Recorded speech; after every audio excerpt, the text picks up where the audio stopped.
gaz du sang et que ressentez-vous à ce mot? De manière générale, un gaz du sang, c'est un soin qui est assez technique, assez compliqué, puisque c'est un prélèvement donc, dans une artère. Donc pour moi, les gaz du sang, ça m'évoque donc la gazométrie, qui est le prélèvement du sang artériel. Dans quel contexte faites-vous des gaz du sang? Alors, généralement, c'est quand l'état respiratoire du patient, on ne sait pas trop où est-ce qu'il en est, donc on va faire un gaz du sang pour voir un petit peu les normes respiratoires. Ça nous permet de nous donner un aperçu de comment se passent les échanges pulmonaires, etc., de voir un petit peu où en est le patient. Pratiquez-vous régulièrement des gaz du sang? Tous les jours, enfin, dès que je travaille.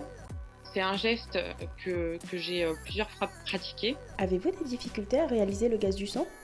Alors, sur un patient qui n'est pas techniqué, la plus grosse difficulté, c'est la gestion de la douleur. Ce qui peut être difficile, c'est que chez certaines personnes, tu vas pas très bien sentir le pouls. Par exemple, chez des personnes obèses où ça va être plus difficile de trouver le pouls. La crise sanitaire a-t-elle eu un impact sur le nombre de gaz du sang?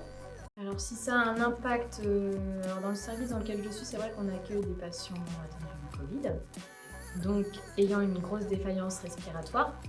Donc c'est vrai qu'on fait beaucoup de gaz du sang puisqu'ils sont en grosse décompensation respiratoire. Donc voilà, c'est limite le soin numéro 1 qu'on fait chez ces patients-là. Moi, j'ai pas eu l'impression d'avoir une grosse répercussion. Je vois pas ça négativement. Merci d'avoir regardé cette vidéo, on espère qu'elle t'a plu. Surtout, n'hésite pas à t'abonner à la chaîne pour pouvoir suivre les prochaines qui vont arriver. Salut!